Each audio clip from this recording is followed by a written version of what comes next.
खानदानी शफाखाने तरफों अस्सलाम वालेकुम। लो भी बच्चों दोस्तों बेलियो ये वो नुस्खा दे रहे हैं अज कमज़ोरी है सेहत कमज़ोर है जिन्हों की तगड़े होने वास्ते गल्लां बाहर कढ़न वास्ते मोटे होने वास्ते सेहतमंद बनने वास्ते थानू नुस्खा दे रहे हैं। तो इंशाअल्लाह ताला मेरा यकीन है कि तुसी नुस्खा पसंद भी करोगे तो बना के खाओगे भी तो इस्तेमाल करोगे तो इंशाअल्लाह ताला मैनू दुआवां भी दिओगे, क्योंकि नुस्खा ही इदां दा थानू खुद पसंद आएगा। ਇਹਦੇ ਵਿੱਚ चीज़ां थोड़ियां ਜਿਹਾ ज़्यादा, क्योंकि ये हर नुस्खा दो चीज़ों ते नहीं ना हुंदा, कोई ज़्यादा चीज़ों ते भी हुंदा, कोई थोड़ियां चीज़ों ते भी हुंदा। ये नुस्खा कुछ चीज़ां ज़्यादा इस्तेमाल होंदियां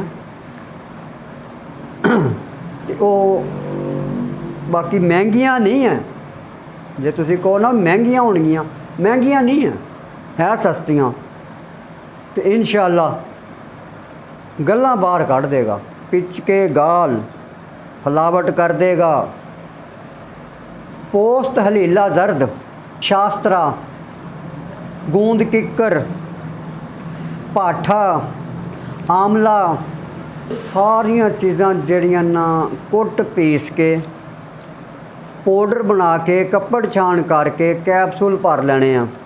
कैप्सूल केड़े 500 mg दे कैप्सूल भर के एक सुबह तो एक शाम नू दुध नाल खाना। 2 कैप्सूल खाने एक दिन दे विच, एक सुबह तो एक शाम।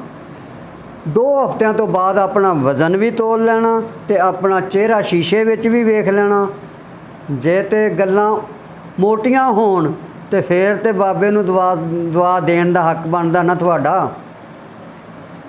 अगर मेरी वीडियो पसंद आई होवे सबसक्राइब करना, शेयर करना, लाइक करना, बल्कि ये कोशिश करना कि ये नेकी दे तौर पे भी किसी दूसरे नू भी फायदा होवे। अगां भी ये जड़ी ना टोरियो यारां बेलियां वाल शेयर करियो।